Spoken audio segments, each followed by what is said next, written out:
And we're live, Scott. All right. We did it. All right. That was a it. good live stream. Oh, it's just starting now. Oh, okay. Yeah. So, hey guys, thanks Hi. so much for tuning in today to our live stream. Today I got Scottsquatch from Scottsquatch, the YouTube channel. You probably know this guy from his epic garage sale finds and the video game seller episodes. Yeah. Way back today in the day. we're dealing kind of with like a 3-second lag, so it's kind of like a news channel vibe we got going on today, but we should be able to pull through. So Scott, how have you been doing? What's that, Steve? How's the weather out there? That's about it. It's only about that much. It's 2.5 seconds, so we should be fine.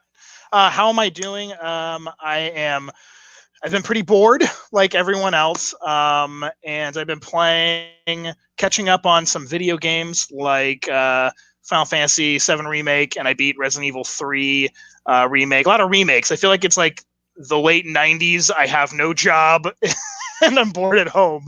So it's a 20-year blast from the past right now in this house. I look like Tom Hardy's picture. Yeah, I guess I saw he's referring to the thumbnail. So, yeah.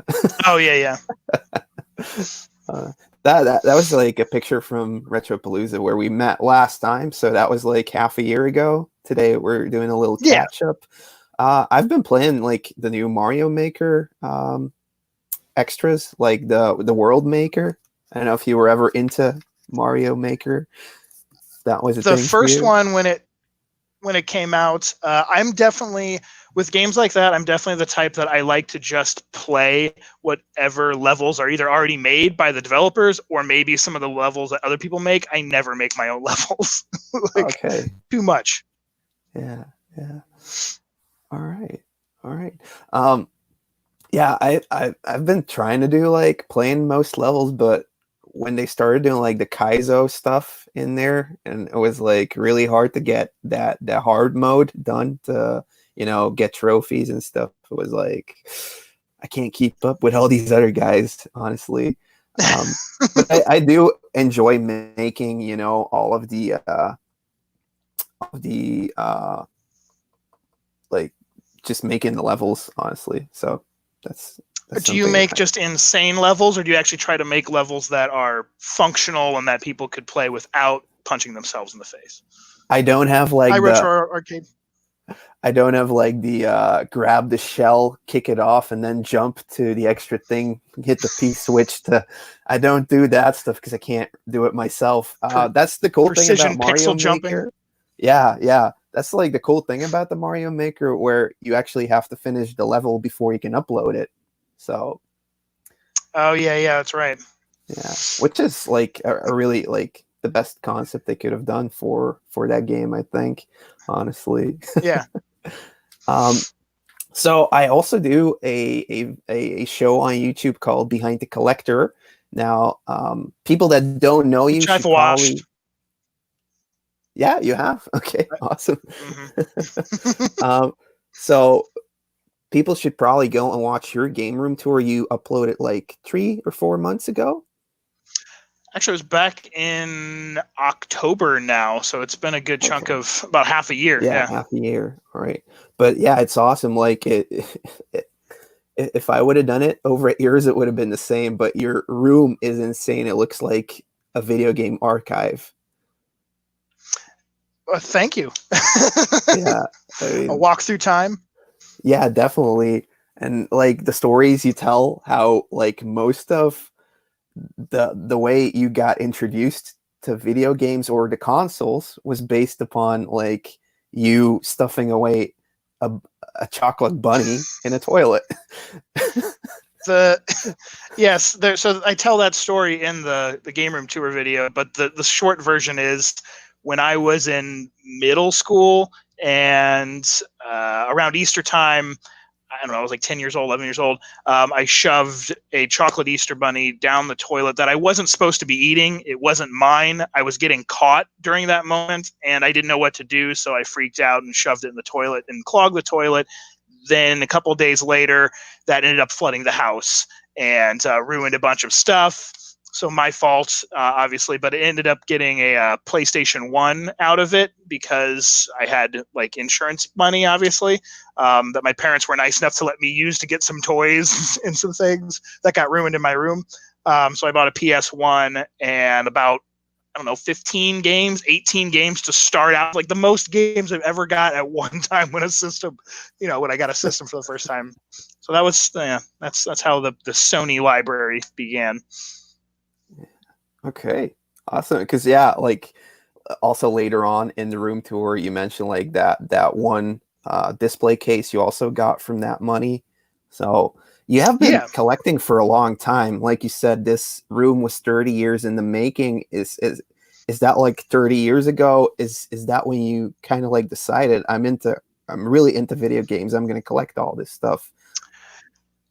So I say 30 years. I'm 36 this year in a few months, because I didn't get rid of stuff. A lot of people, they would have their kids' toys or games or whatever, and then as they grow up, they sold them or traded them away, and then later on, they're like, I want some of those back, whatever. None of that didn't really ever happen. I used to collect everything I got, and in way too much detail. Like when I would get fireworks for 4th of July, I didn't want to light them off. I wanted to collect them and like store them in my closet. Dangerous, and my parents didn't want me to do that. Halloween candy, I would lay it all out and take like a picture of it. Look at all the different candy I got when I was a kid. So I always had this like collecting mentality or like this checklist kind of thing in my head, and it started, I guess, with toys, games, and then it grew, and then like I still have my original Nintendo with that set of games, PlayStation, Genesis stuff, all that kind of stuff was as I got it, I just held on to it. So that's why it's like 30 years worth of collecting. But of course, when you're 8 years old, you're not, going out and shopping alone with the money or whatever. So it wasn't until I was 12, 13, started to get money of my own and go into the store or whatever that I really started like collecting my own stuff. But you were really like attached to it from an early age on, like actually like the like the owning part of something like a kitchen, I guess. Yeah, I liked keeping things clean and organized and categorized.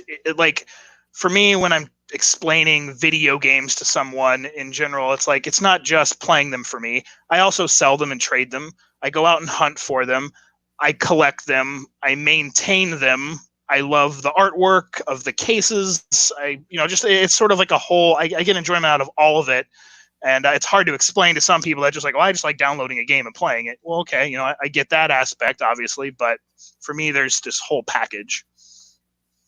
Yeah, definitely. So we got some people already in the live chat. We got I Talk Muppets. He had like a No Zone for sale, which is like a Toxic Crusader toy. I'm not sure how familiar you are with vintage toy lines. Definitely know what Toxic Crusader is, and all right. Yeah.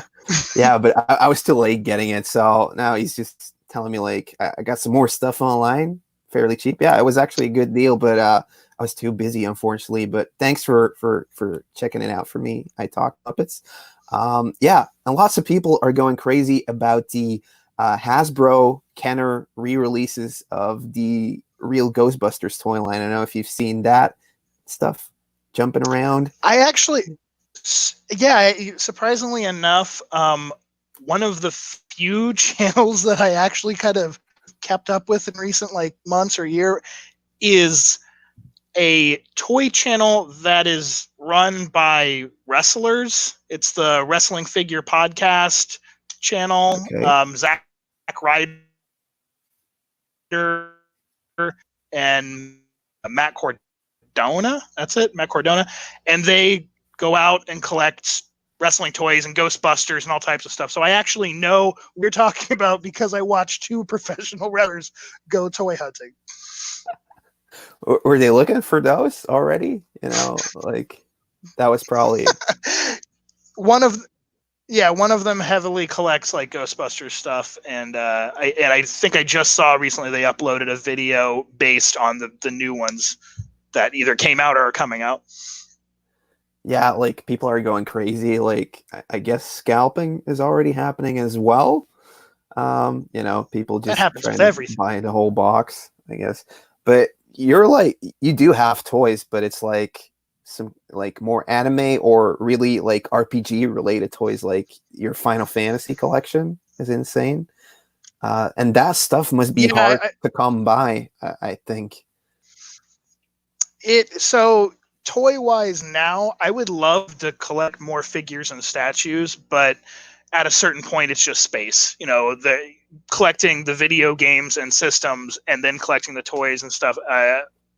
In the recent years, I haven't bought nearly as much as I used to when I was younger, but the Final Fantasy, Resident Evil, um, the very few Silent Hill things that have ever come out, I sort of focused on.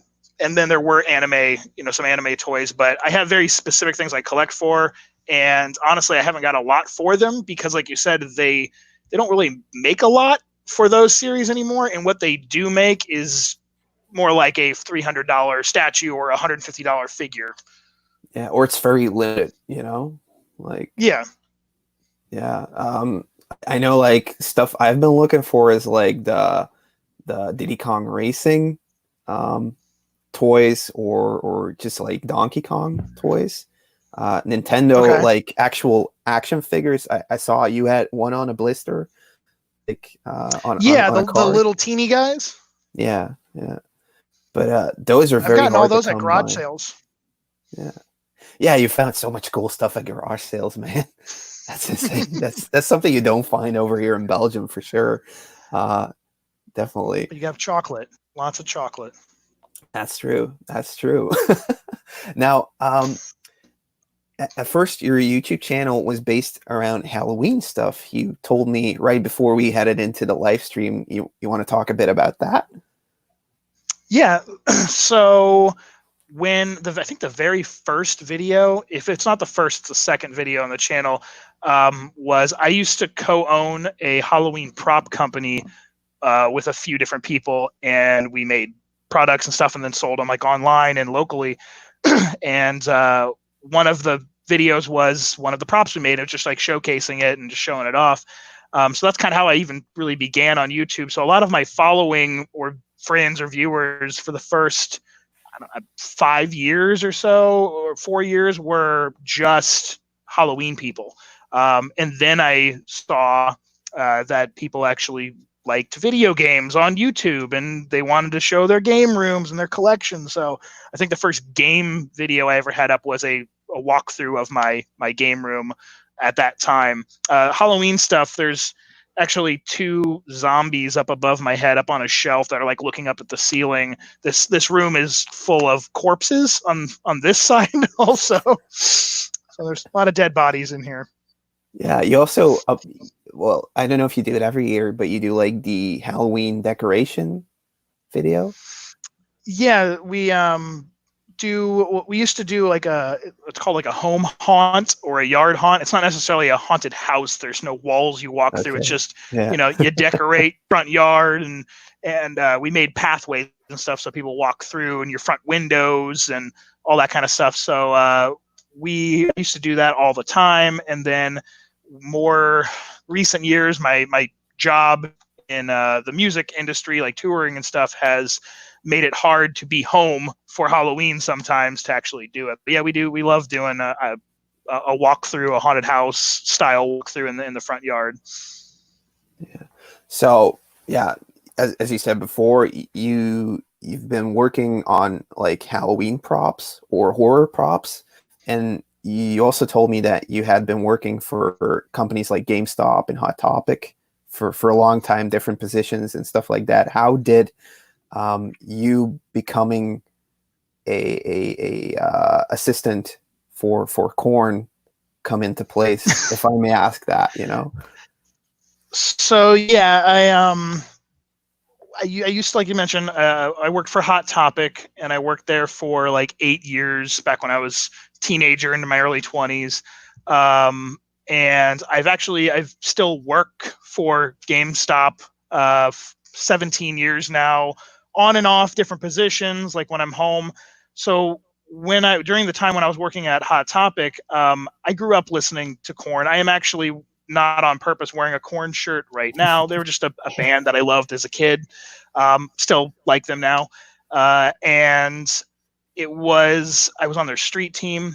I would go to a lot of their concerts. I would promote them. Even at Hot Topic, I was always talking about them. And I just ended up becoming not necessarily acquaintances, we'll say, not friends, but acquaintances with the band because I was always around and they knew, oh, this guy, he's on the street team, he promotes. It just happened to be one time in 2006, backstage at one of the shows, one of the guitar players was a little tipsy and happened to be like, hey man, I'm starting a small record label and I need someone to create a street team for the record label. And this is also back during a time when people didn't do everything online. It was, still like a lot of in-person promoting, or people went and bought tickets out like at a record store, like that kind of stuff. And I was kind of taken back and I was like, what do you mean? You want me to help you start a street team? And he's like, yeah, here's my contact info. I thought he was totally BSing me and it wasn't going to go anywhere. And about a month or two later, I got contact with his vice president. He's like, here you go, just go for it.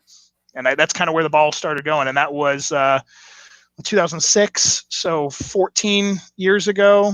And I've been working for Korn in different positions ever since, from doing like personal assistant work to teleprompter stuff to dressing rooms, food orders. Now I'm their production coordinator, which is basically all of that in one. There is no just one job in the music industry. Even if your title says this, you do like 17 other things just to make the day happen and work. Yeah, and they're like 18-hour days. So. Oh yeah. Yeah. Palisade. I was just gonna answer one of the questions I saw. So Palisades Toys is a company that I don't know if they're around anymore, but I do know, at least back with like those Resident Evil toys and stuff, they made some really cool action figures back in the early 2000s and late 90s for sure. Was this for video games or was it for just any toys? They definitely made video game toys, but I'm pretty sure they made toys for all different stuff, like probably cartoons and just whatever.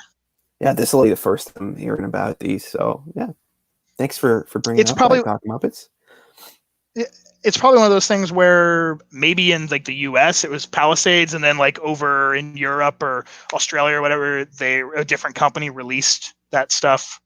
Possibly like Moby. I think Moby Games or not Moby Games, Moby Toys or Moby Dick Toys or something like that also released like Resident Evil toys as well. Yeah. All right. We have like people from all over the world tuning in. We got one from Guam, who's in the U.S. Navy. We have Ficelle Picardet from France tuning in. We even have RD2 exclusives tuning in from the Philippines. Yeah. Man. Wow.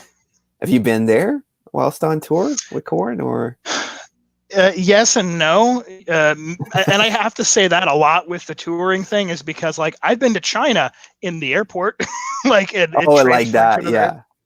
Yeah. So my body has been a lot more places than unfortunately I have been out and got to wander around in. Traveling through. Yeah, definitely. I think I'm up to 47 countries, 48 countries, somewhere around there that I've been to now. Oh, and Greco is tuning in from Belgium. That's really far away.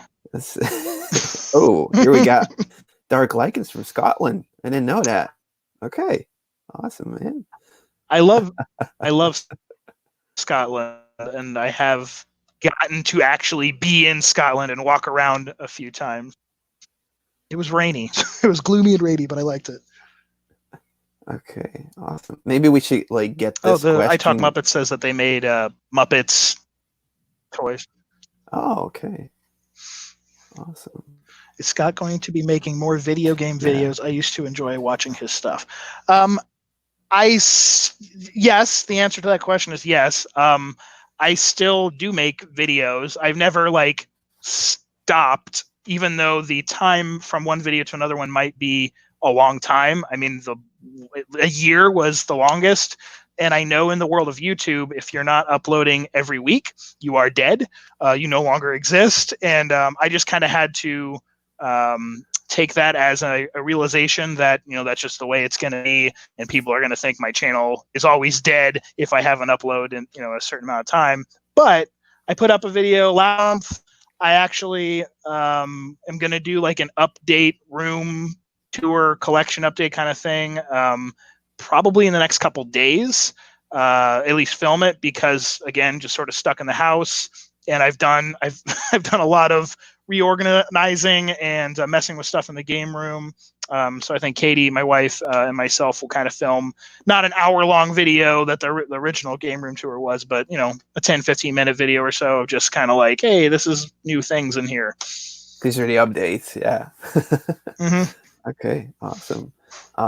Yeah, because you did upload like the finds you did on tour. You uploaded, I think, a garage sale find as well. That was pretty epic.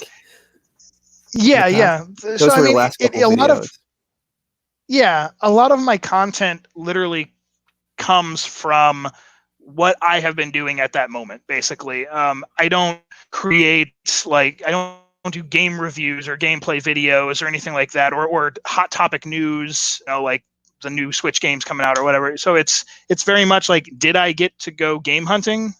If I didn't, then there's not going to be content from that. Or was there a convention? Because I still kind of film the Video Game Sellers episodes when there's a convention, because they have such a great atmosphere, and there's a lot of friends there, people to talk to, things going on. So I can still film that series, at least when there's like a Retropalooza or, a small convention nearby. Okay. Awesome. When did you start really doing the YouTube gaming wise? Because I mean, how many episodes did you release garage sales and Video Game Sellers? Those are in the hundreds, right? Garage sales is definitely, at one time you'd be 2 or 3 years straight just uploading almost every week, apart from when you were on tour, obviously. And I think the first thing I saw from you was a video you did about 6 years ago, and it was live video game hunting in Belgium, which I was looking for. I was I mean, come on, somebody has to make a video about there's got to be games here in Belgium. Yeah, there should be some way to check this out on YouTube. This can't, and you're the guy that popped up. So I started watching your channel. The next video I saw was the epic barn videos. You went back to that one a couple times. Insane. Yeah. So it's funny. It's funny that a guy from Florida is who, when you search Belgium video games, this comes up as Belgium game. Anyways, so 2012 was when I started filming Video Game Sellers, and that's where the gaming aspect of the channel really took off really quickly. But before that, I don't know, maybe a year or so before that, I had done a couple garage sale videos, that small game room tour.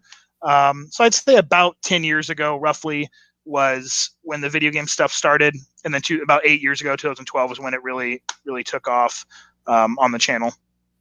Yeah, Video Game Sellers kind of has a bad connotation because it's reselling, although the videos were mainly about the guys hanging out over at the flea market, the characters that were out there. And then you also started you can explain. Oh, I was gonna touch on that for a second. So no, do it. So when the show began, it was around, I think, the second season of Game Chasers. I'm sure everyone, if you're a game fan and on YouTube, you know who they are.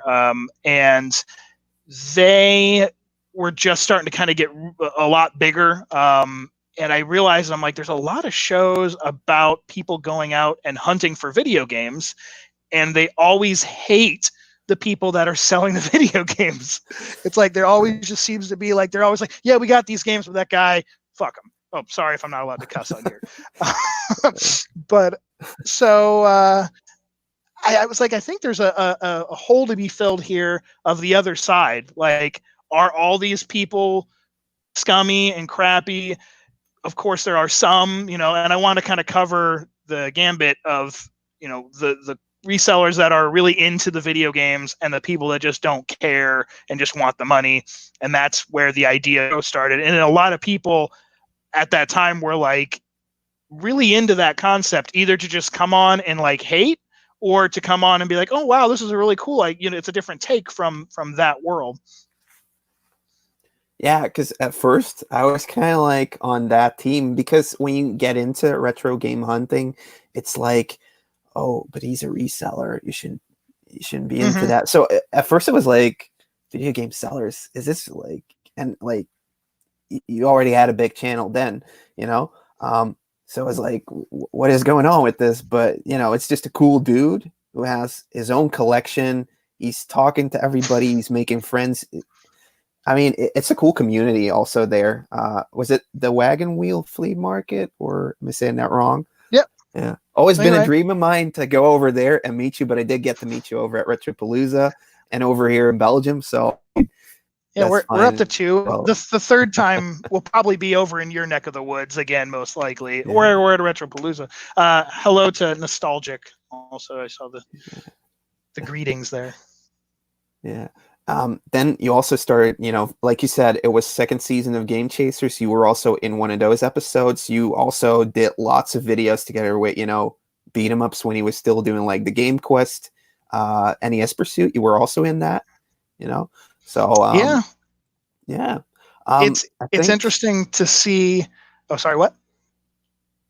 I think also they were asking before, like, just gonna grab that comment. Sorry. He said the F word. Sorry. Yeah. I'm so sorry. So Ficel says, Pixel Days is like the biggest convention in Belgium, retro gaming wise. So yeah, I'm gonna be there if Corona allows it to happen. But they were asking before, like, how did you meet Aaron? And I'm not sure if they're referring to NES Pursuit Aaron or the Kasharsky Aaron. I mean, like, how did like the Wagon Wheel Flea Market community come together? Was it through the show? I'll answer both. Yeah. Awesome. Aaron Retro Liberty, Aaron, just through YouTube. Obviously, when their channel started out, I think I was at, 20,000, 30,000 subscribers, maybe not even that much at that time. And it just was sort of like reaching out to try to grow. And since I was on tour, I went out to California often and met up with them. And, hey, I'm going to be out in California. Do you want to meet up? And they were like, sure. And we became friends pretty quick. And then we've seen each other a few times out in Arizona, at Retropalooza one time. So it's been 3 or 4 times over the years that we've, met and hung out. The Aaron from the video game sellers episodes from the flea market, I think I first met him when what was it? His dad, him, and his brother came into GameStop to trade in a bunch of like PS2 games back in the day. When we originally were taking PS2 games, not like the recycle of retro that they sell now. They were all excited because they had got, I guess, a good deal at a garage sale or something, and they didn't know anything about, like, he was still new to the game selling aspect at that time. So I was at the store, I was just explaining him, like, don't trade this one in maybe, because this one's kind of rare, keep that one, do this. And that's kind of where that started.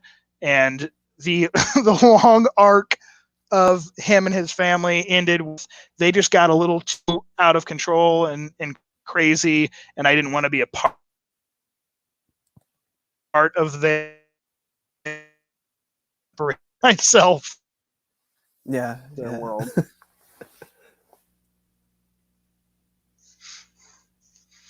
And yes, drawing titties on the Hulkster was a video I did with Retro Liberty back in the day. That's a classic. It pretty much it describes itself. I drew boobs on Hulk Hogan on the WrestleMania cart on NES, and it became a catchphrase for a while. He drew titties on the Hulkster. Oh man. So yeah, like lots of people they're into my channel or into vintage toys, is there like any vintage toy lines you were really into back in the day as a kid? Like, what's your favorite toy line of all time?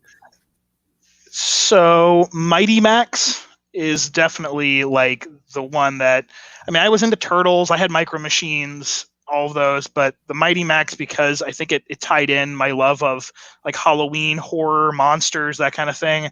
And if you don't know what Mighty Max are, they're like Polly Pockets, like the little girls' toys that are like teeny little play sets, and you open them up, and then there's creatures and little characters inside, and like little trapdoors and stuff.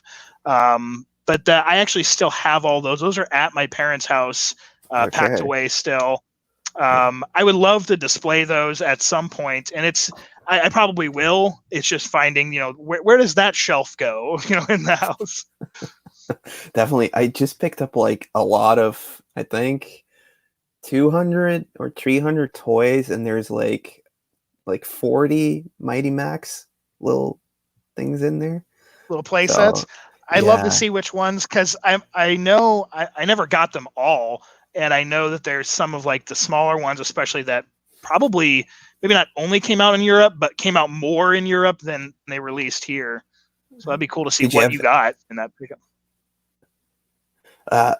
did you get any of the big ones, like the Magmar kind of dude? He was like an actual action figure, but he Mm-hmm. opened up, Yep, and I like think I the got dragon all of the skull. big.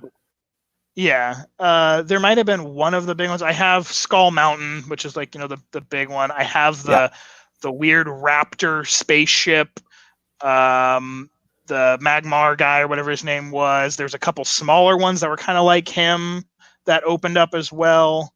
Dragon Island, that pulled apart and opened up, and that thing was cool. Yeah, so I had a lot of the play. That was the one that I made sure I'm like, Mom, get this for Christmas or my birthday. Like, this is what I want. A new video game. Like at that time, I think I was more into the Mighty Max playset and even getting maybe a game. Okay. All right. Mighty Max 40 of them, you say? Come over, Buster. Yeah, Matthias, he helps me out with the behind the collector videos, like the game and toy Mm-hmm. room tours, and he's really into Mighty Max. He has a wicked collection already, so he's probably gonna get some of those. Yeah, definitely. Rob says, "Let me get some of your foot soldiers." No, they're mine. They're army builders. You can't have them. I like that. I um, like that idea of the turtles collecting because I actually learned about that from your channel, from watching like the behind the collector kind of stuff, of the collecting the foot soldiers and creating like this, just like a mass army of them. There was that one dude's house that had like the whole scene of like pipes and kind of look like a construction yard or something almost, with them all over it. Like that's a yeah, cool thing, because it's a multiple toy, but they all look alike anyway. That's the whole point. So yeah, collect 800 of them. yeah. It's actually like you do find them, but they're sought after. Like when you would look at them, they're like, oh, they're like the bland toy. They're not like a main character, so you can easily find them for like a buck or two. But when you find them and Mm-hmm. somebody knows it, they're gonna ask you or charge you like $15 to $20 for it. So whenever you see They're gonna ask, those "Do you army want these for builders, your army?" Yeah. yeah, but I've bought like 5 at a time already. Like whenever I get that rush of like, okay, today I'm just gonna go for it. I'm gonna grab every. I think at Retropalooza I bought every foot soldier I saw there. Paid Mm-hmm. around 5 to 10 for each one. So yeah, Toxic Crusaders is getting some new releases through Super 7. Would I like to see a Street Shark toy with good articulation? Uh, I'm not sure. I'm not like too into all the new stuff coming out because it makes me want the new stuff, and the new stuff is not cheap, and it's not out at the flea market. These are like adult Oh collectors yeah. toys, and it's like a totally different thing from looking for vintage. Um, like it's not really your side of the collecting thing, but how do you feel about all this old stuff coming out in new releases, whether it be retro, like you had the TMNT coming out exactly as they were, you had the Mm-hmm. the whole wave of Transformers coming out, is that something that triggers your nostalgia, or are you like, no, I'm like totally not into that? So I might not collect them, but I'm well aware of them. I mean, when you're at a game store or toy store and you see the stuff, it still looks cool. You still go look at it. So like the Turtles ones, for instance, I saw when those came out in like the retro, these are, exactly how they were. Of course, I was like, oh, wow, that's so cool. That's the toy I opened up on Christmas when I was 7 years old or whatever. But it is funny to see these things come out because they are totally designed for a 30-year-old man or woman, not for a 8-year-old kid. Of course, an 8-year-old kid would just be like, I want the toy. Yeah, give me whatever. But it's interesting that the companies put out sort of a line of toys or whatever in mind with, well, this is for the adult. And then we'll have our kids' toy line as well. To make such a separate, decision like that is interesting. I guess it's like they're either going to buy it for their kid to allow them to have the same experience with the toys as they have, or they're going to buy it to collect it and, keep it. Because like the first run of the Ghostbusters on card, if you get that, that's expensive. Yeah. I'm sure that 75% of the people that it's the same thing in the video game market, so this would go either way. But would like the buy remasters, like you were saying, Final Fantasy VII, I'm playing the remaster. It's kind of the same thing, I think. Yeah, I can imagine most of them are buying them probably not to give it to the 5-year-old kid and he's going to feed it to the dog and chew on it. They're buying it like, maybe the kid can look at it and play with it a little bit, but please keep. But then you put clean. it back in the collection.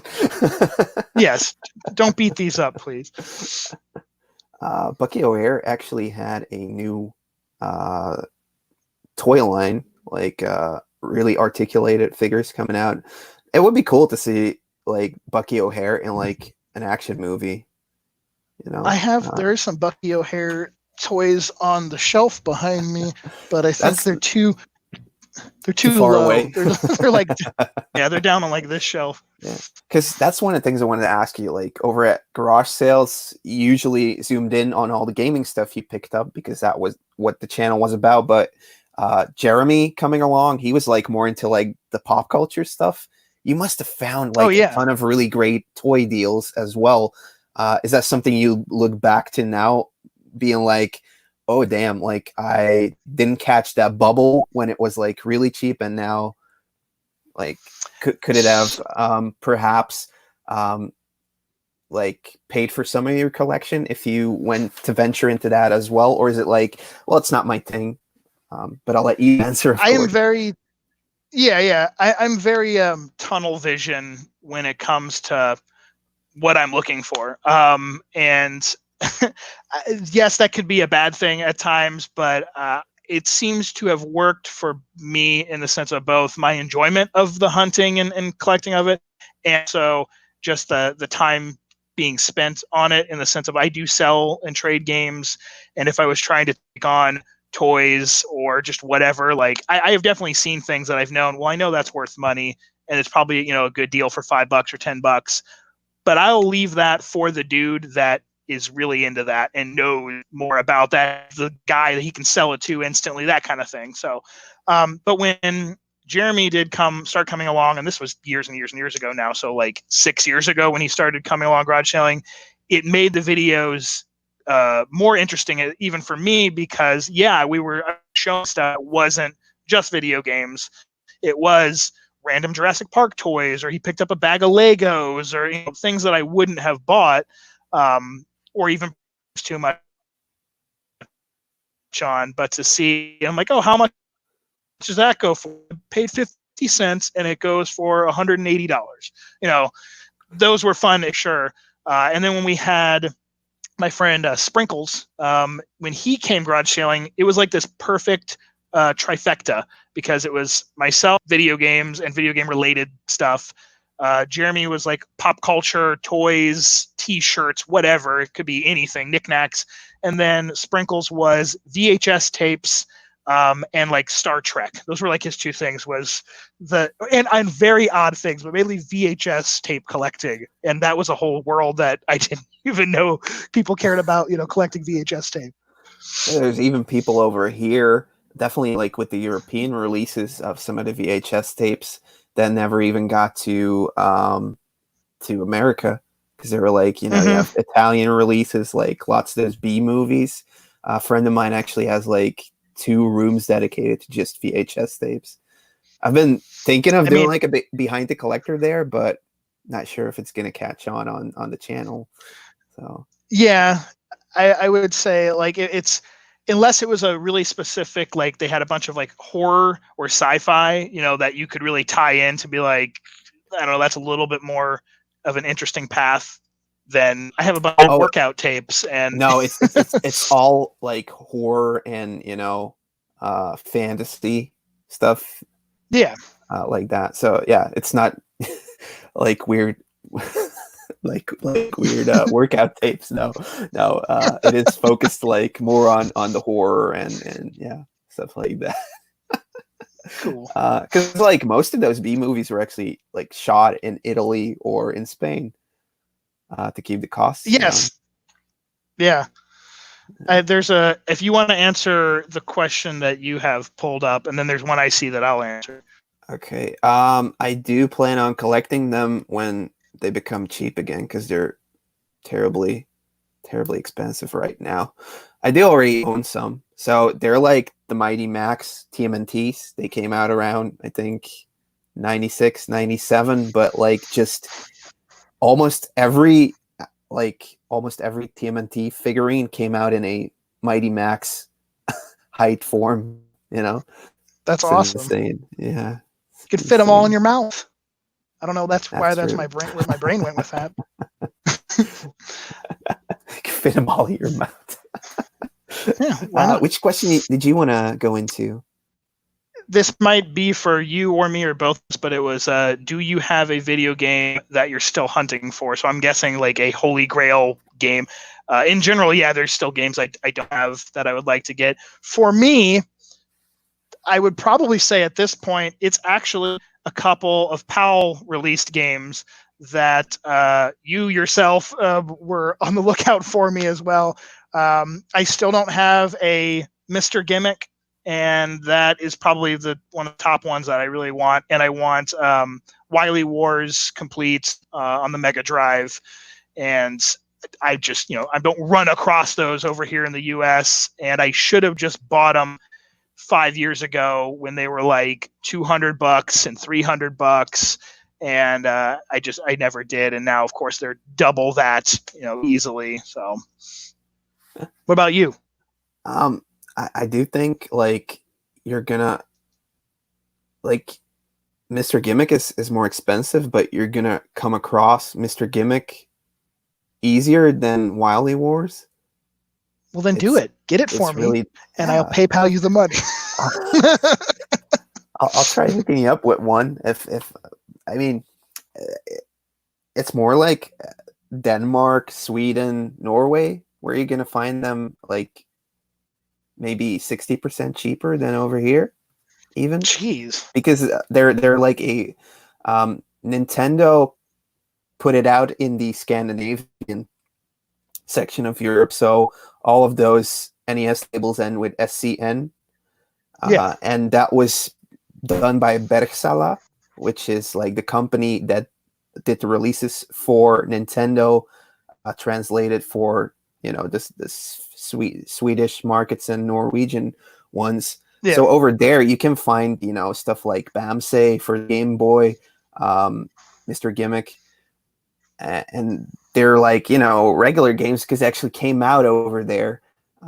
So like if I'm gonna hook you up with one, it's gonna be from one of my contacts over there, because if I have to source it over here, I'm gonna be paying like 500 euros for a loose copy.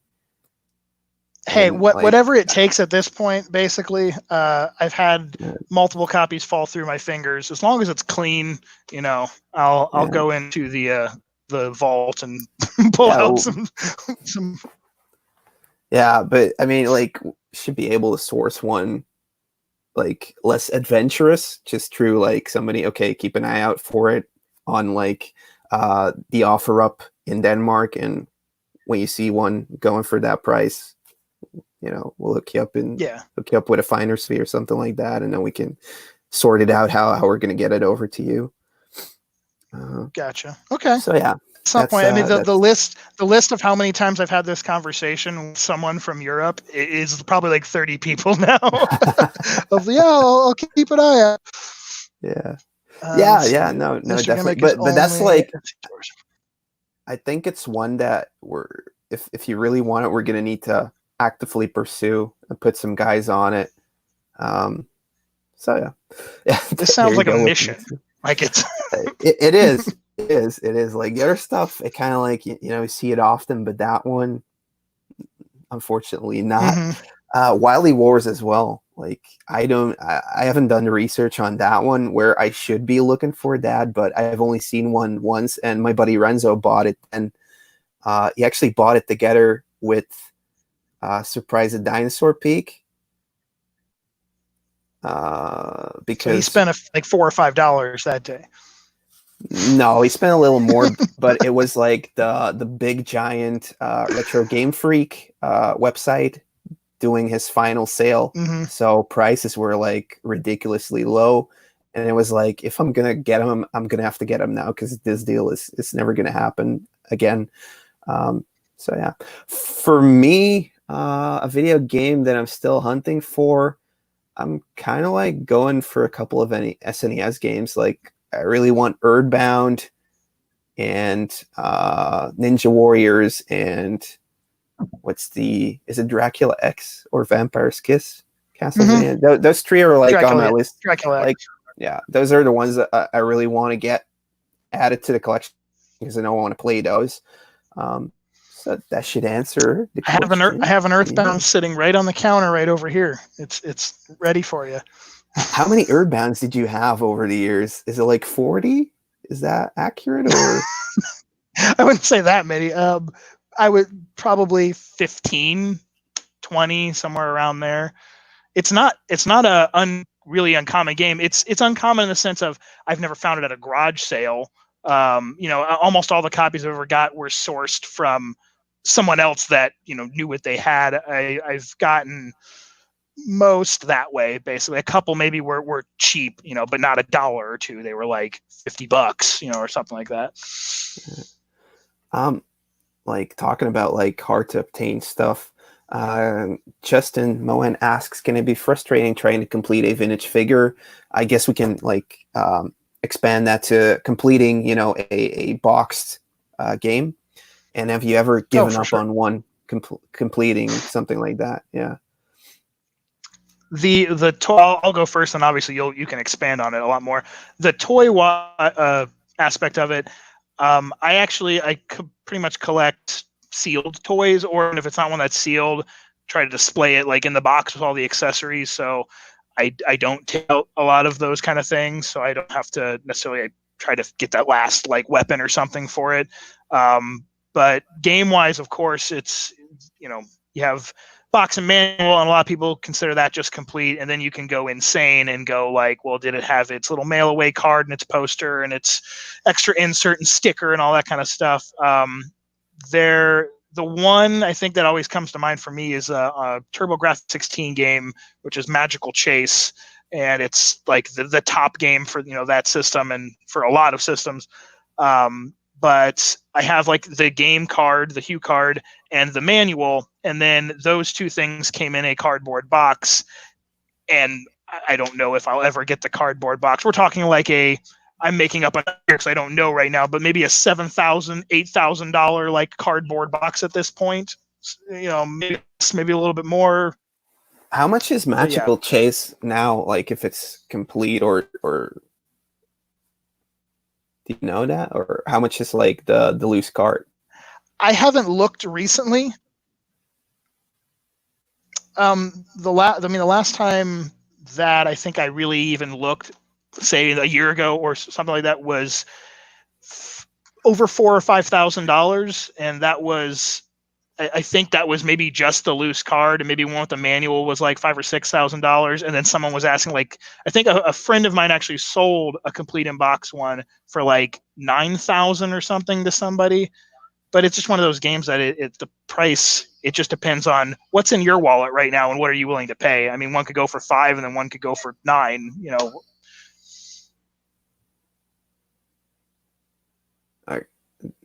One Higher can go private for 5. Was that investigators. the last sentence? Yes, yeah. yes. Okay, sorry.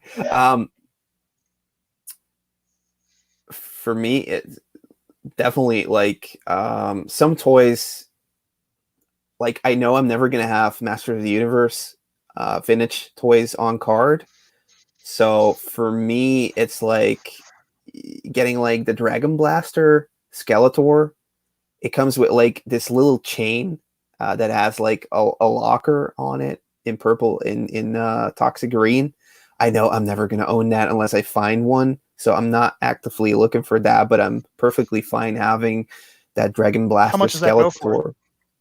I think like the chain on itself might be like $30 to $50 because it's always missing. It's like this tiny ridiculous piece, which really works together with the toy. But yeah, and same really thing goes for like together.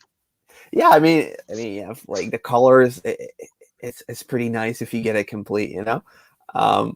Yeah, and then you have like these other like Transformers, those accessories. It's insane what they're asking for that. Greco, he just sold like a sticker sheet from a vintage Transformer, and he got like $50 for it. For stickers. So yeah, I mean, if you look at like weapons for certain TMNT items that are really sought after, like I'm talking about a hotspot or a scratch. Like you could buy like almost like 50 TMNT figures for just like one of those weapons. It's insane.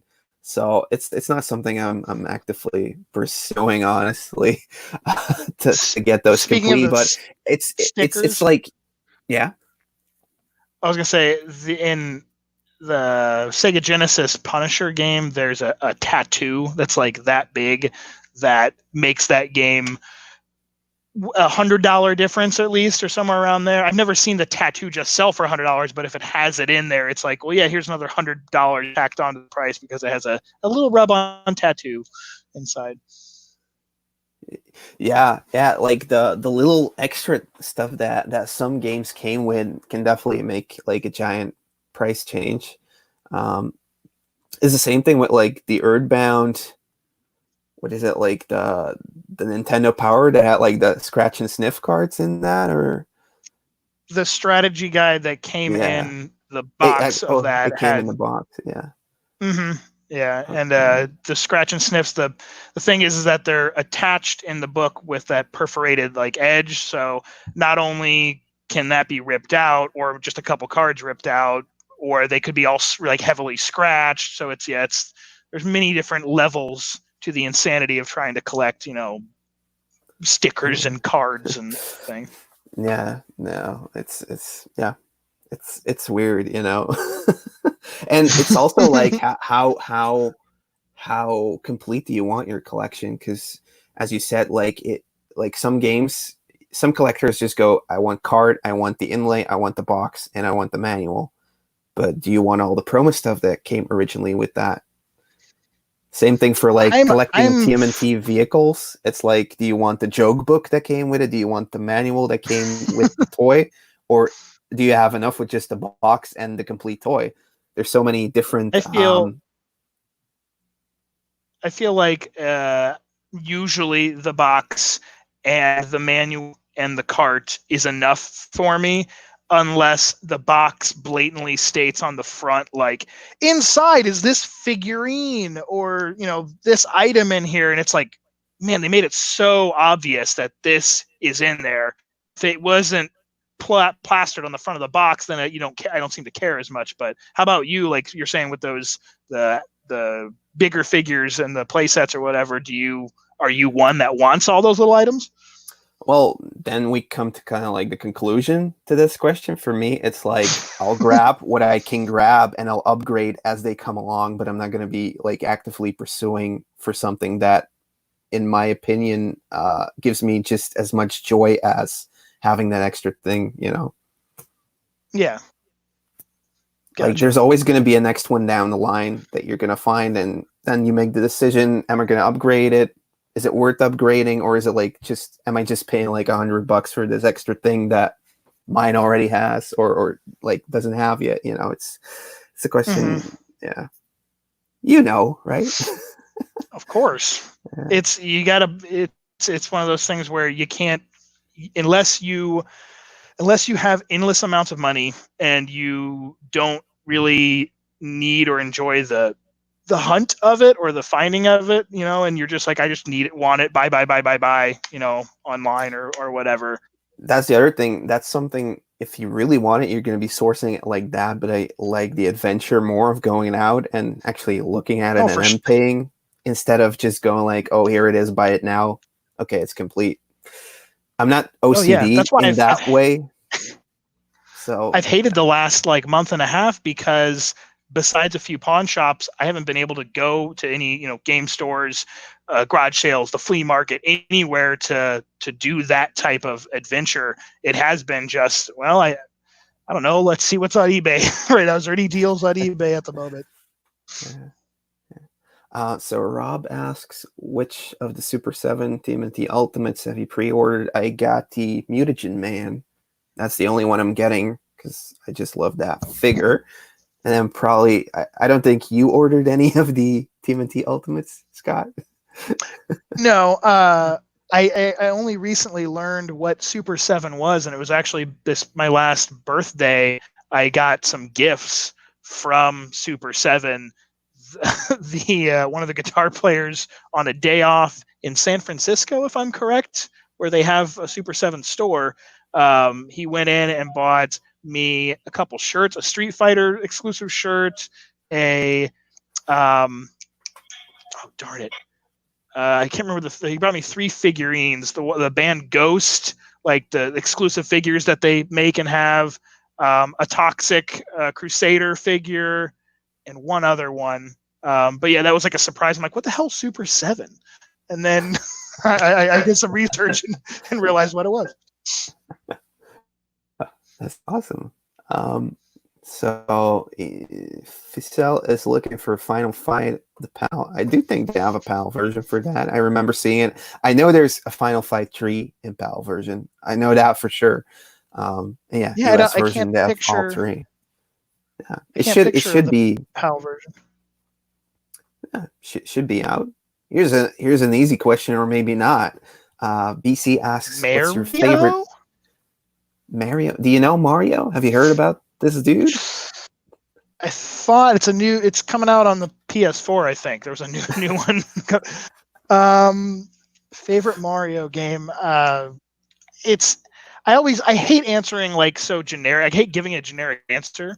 But when it is a question like that, it's really hard to not be like, well, Mario 3, because, you know, or something like that. But how about my favorite oddball Mario game? I really liked the Mario and Luigi games on the like Game Boy Advance and DS because they were really actually funny, not just like kid stupid jokes, but like some of the jokes were kind of adult hidden in like a wrapping almost. So I really like those series. Kind of brought they're the kind Mario RPG line. Yeah, they kind of like did the continuation of the Square Enix co-work with Nintendo on that Mario RPG on the SNES. Yep. Do you like the Paper Mario games? Because those are also kind of like in the same line. I did, but for some reason they didn't stick as much in with me. I don't know if it's just because I didn't play the first Paper Mario on 64. The first one I played was on GameCube, Thousand Year Door, and it, I don't know, a little frustrating. Just wasn't as what I was looking for, at least at that time. Hey, Media Glitch, what's up, man? Yeah. So yeah. My favorite Mario game is probably Super Mario World, but if I get the pick, Wario Land actually has Super Mario Land 3 in the title, and that's my favorite game of all time.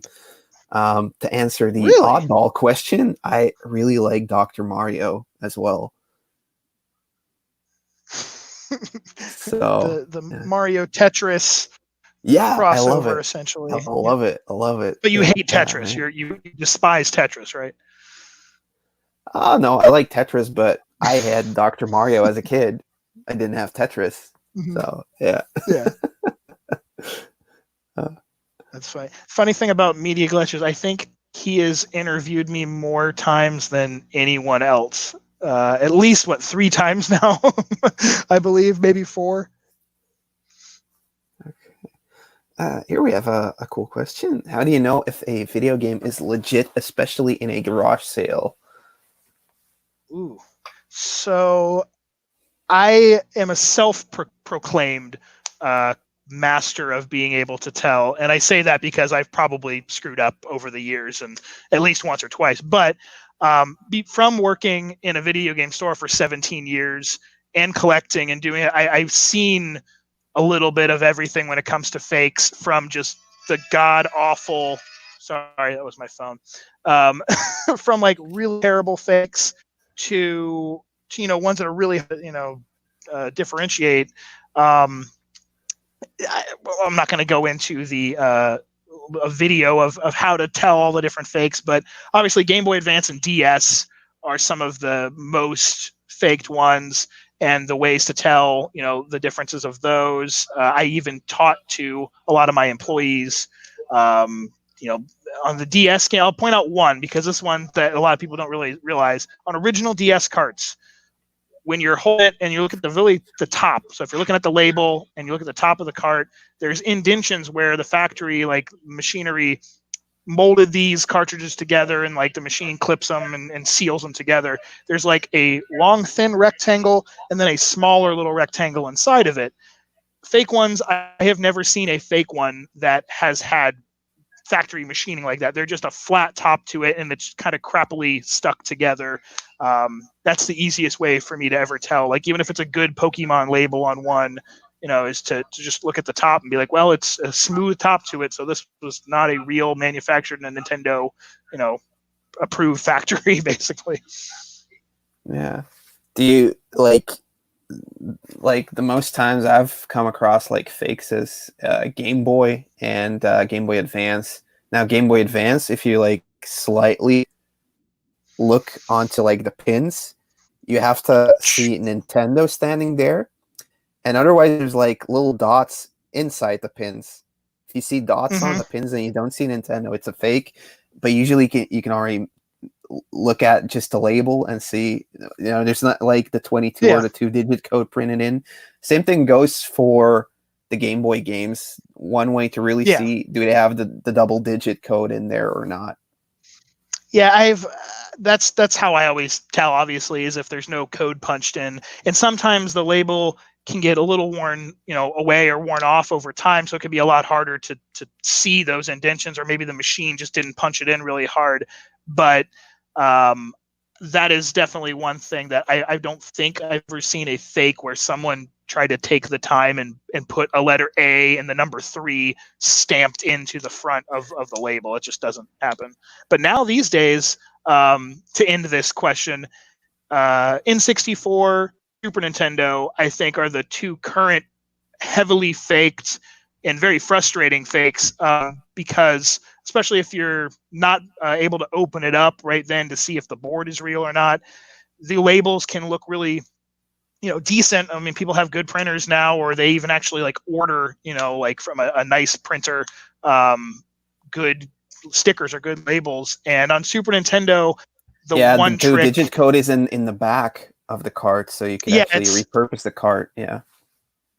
yeah, on Super Nintendo labels, and this is maybe like on a microscope level, unfortunately, with some of them, but on the front of the cart, halfway down, a little less than halfway down the label, on the right and left hand side, there'll be equal spots where they almost look like 2 little teeny like perforation, like rips or whatever you want to call it in the label, and that's from when they were like on a sheet and they were cut, and that's where the machine cut them. So a lot of times they'll be slightly off, just a teeny bit. But if the machine was really good, that cut, you might not be able to really tell. But a lot of people think, oh, look, it's cut all shitty there, and that must be a fake. Well, no, that's actually good that there's a little bit offset on those sides, on the Super Nintendo labels to know it's real. Yeah. Okay. So you obviously build up like lots of knowledge when you were doing the garage sales over in the USA.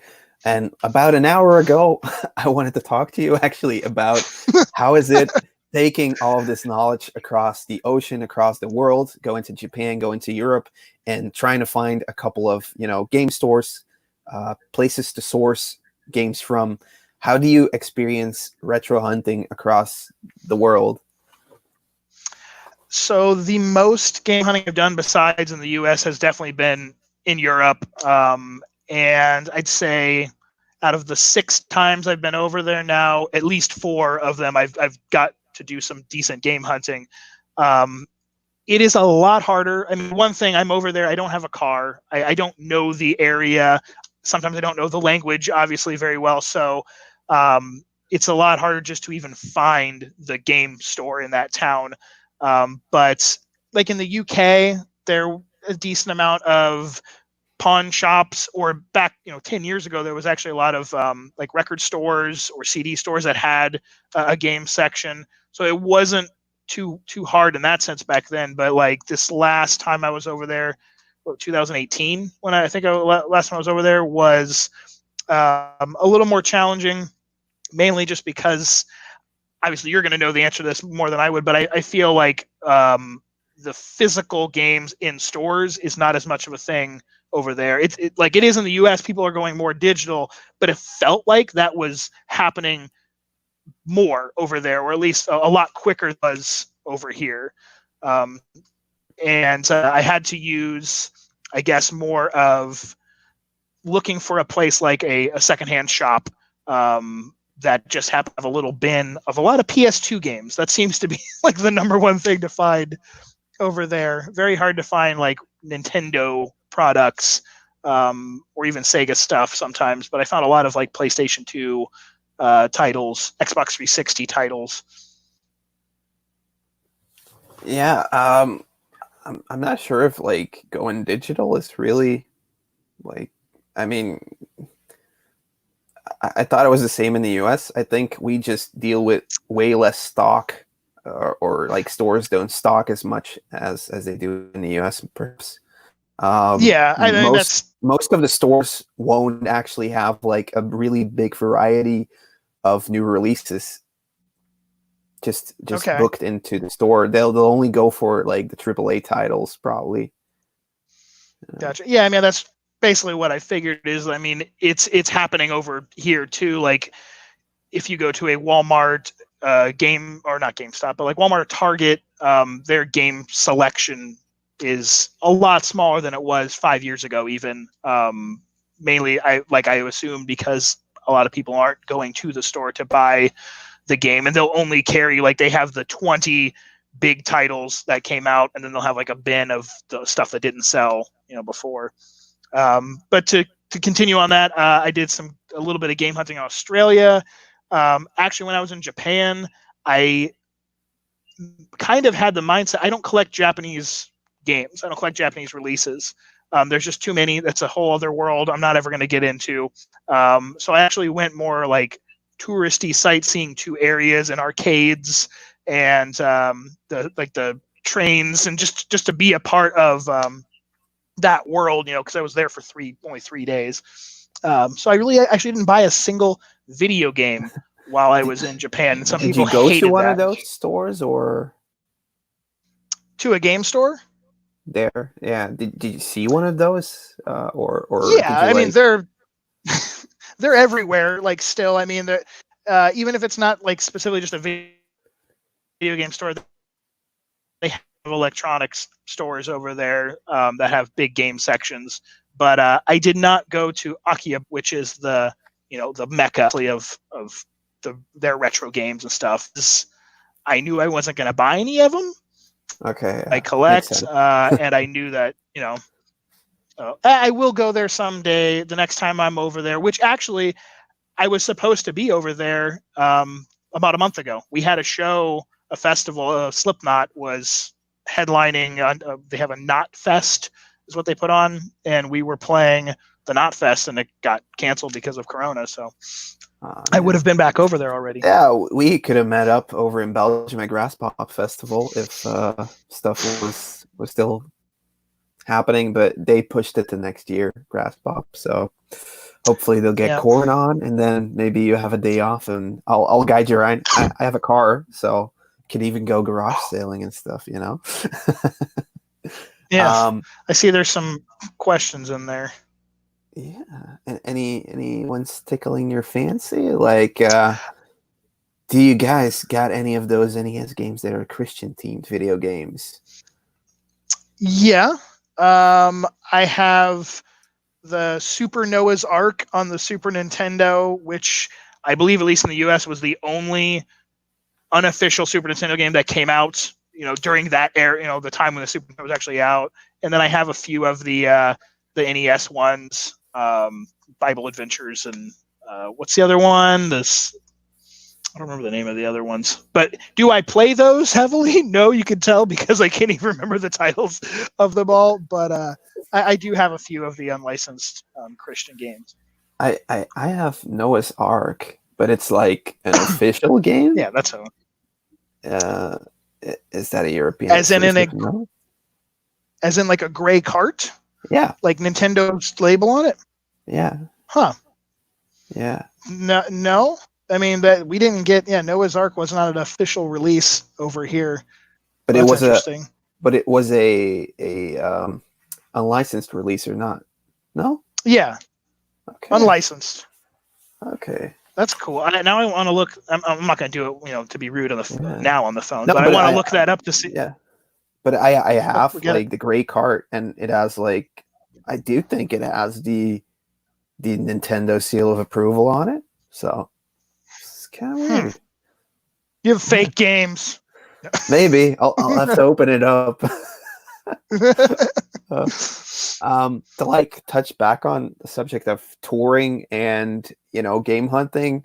First tour I ever went on was Germany, Denmark, and Holland. And on a Monday night, we were playing in Holland, and around the corner was the first retro gaming shop I ever went to. And because we were touring, I was bored out of my mind being in the car for 8 hours straight. So I actually bought a new Game Boy and bought some games for it. And that was cool. 2008 that I initially started, getting back into I want to get an old Game Boy. So yeah. When you said that was when you were touring, as in you were playing music touring, or you were? Yeah. Okay. Yeah, I was. I knew that. I wanted to make sure that was. Yeah. Yeah. I haven't done touring as roadie or a technician or something like that. It's always been me as a musician, but not pro league stuff. Then I think a couple tours later, no, actually, yeah, maybe we went to Switzerland, and there was this big open field, well, not a field, but the city center had this big open thing where there were skate parks, and it was a retro game shop there. So every time I've gone out touring, I've always gotten lucky, oh, there's a retro game shop here, let's go and have a look. And then when my band finally got to do an actual full European tour, we were out for a couple weeks, didn't find any store anywhere. I even took the subway in London to go to Camden Town and try to find something over there, but nothing was happening. So definitely when you're it's kind of like an addiction. Definitely back in the day when I was starting out doing retro games, it was every weekend I need to go out and to the flea market, stock up on new, get the fix, so not getting to do that for a couple of weeks was seriously, what's going on? I don't know if you ever feel that need when you're on tour. of course. I mean, I feel that need right now because I can't go garage sailing and people aren't having garage sales. And I'm like, man, I miss, it's like a weird tingling sensation of, because it's a whole process. It's, you're going out treasure hunting. You don't know what you're going to find. You have to go out of your house. You have to go to other people's house. You have to find the sale. Then you have to hope they have games or toys or whatever. Then you have to hope they'll let you see it or sell it to you.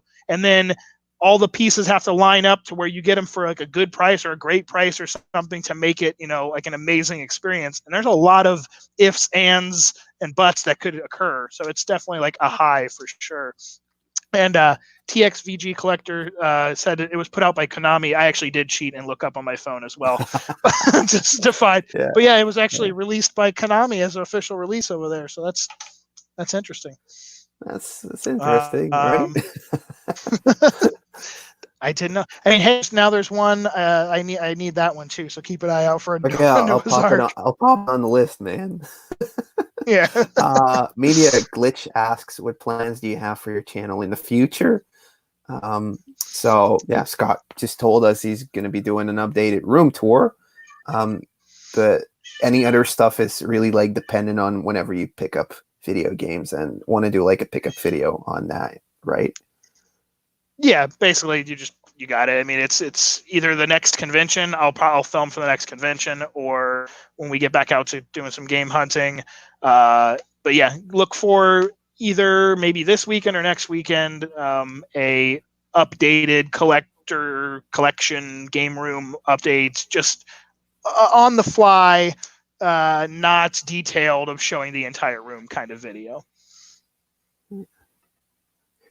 It's all for the thrill of the hunt. That's definitely true. Yeah. If you're ever in London, there's a couple of game shops in Croydon, mate. Okay. I was actually gonna head out with the guys, with Renzo and Matthias in July to like London's gaming market or like something like that. Definitely wanted to go there. Can you hear the cat meowing? I just want to know. Yeah, but it's okay. It's not too loud. Yeah, that was the black and white cat I was on. She's old and deaf, so she has no idea what's going on. So she's like, what the hell is happening over here? Okay. I guess we're gonna be looking at the last couple questions, and then we're gonna kind of call this stream a day. Is that what how you say it? Yeah, that you got that correct there, buddy. The best thing I ever found in London, 2009. I think my first tour over there was Terranigma complete in the box at I don't think they're called pawn shops over there. But it was essentially a pawn shop.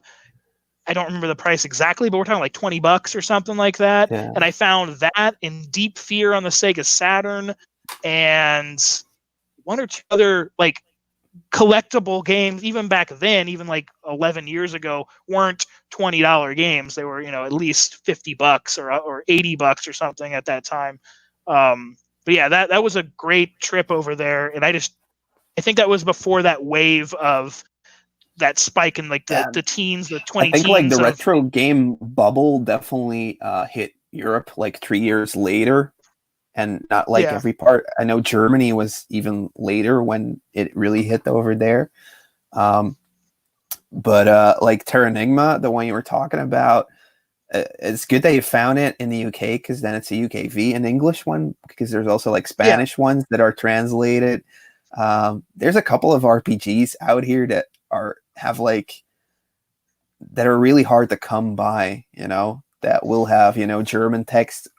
Sometimes only the Scandinavian release is the English release, like for is it Soul Blazer, I think.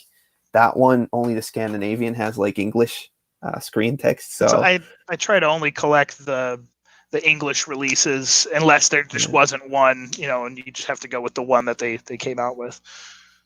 Yeah. Okay. Right. Slipknot is one of the. Yeah.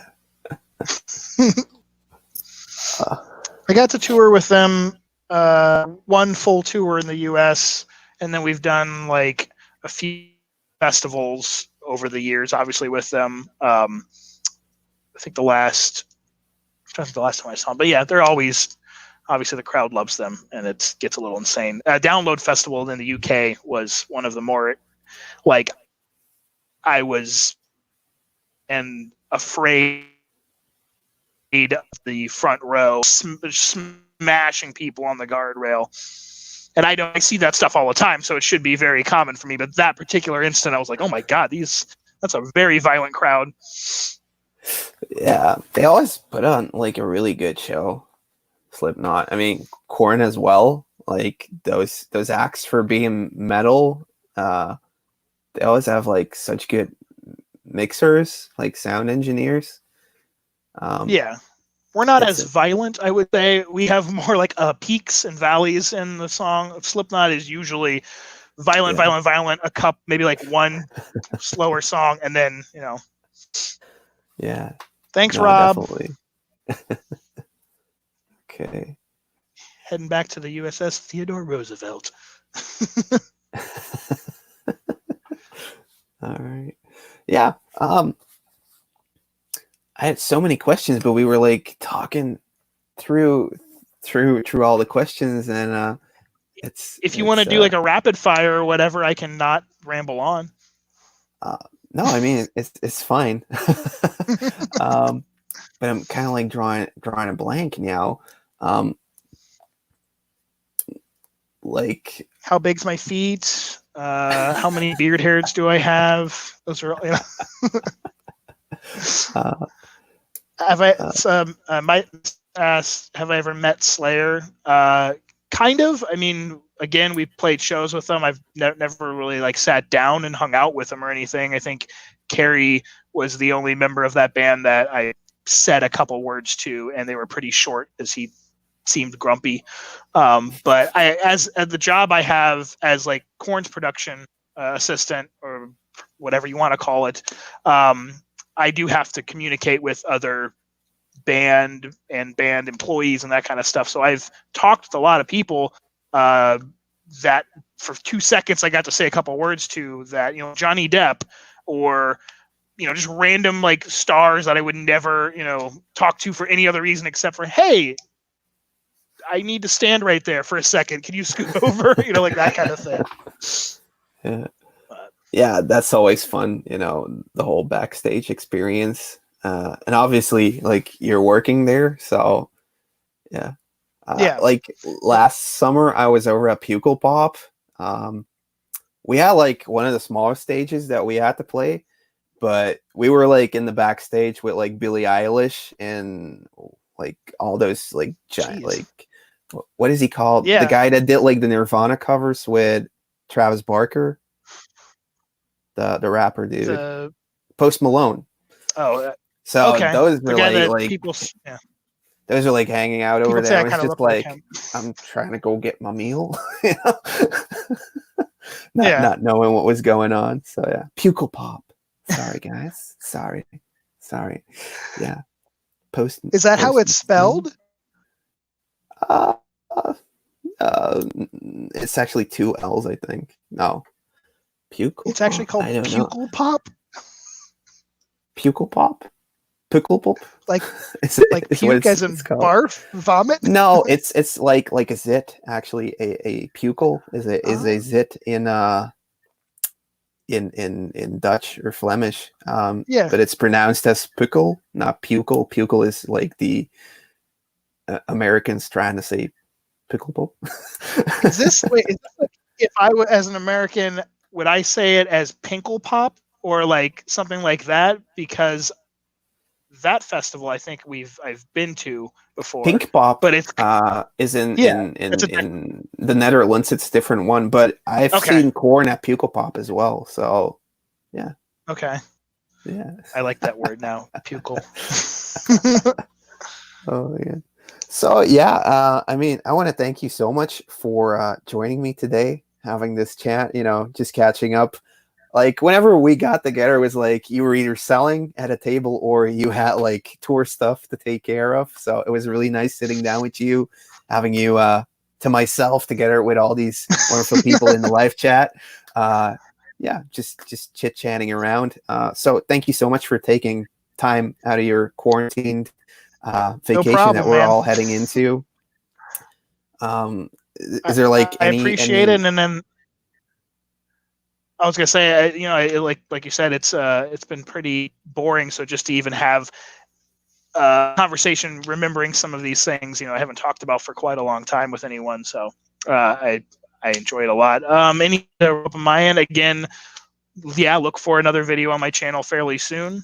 And if you do have a Facebook page, Scottsquatch on Facebook, and I post stuff on there, you know, frequently. Sometimes I sell some stuff on Facebook, but that's it. That's where I am. Okay.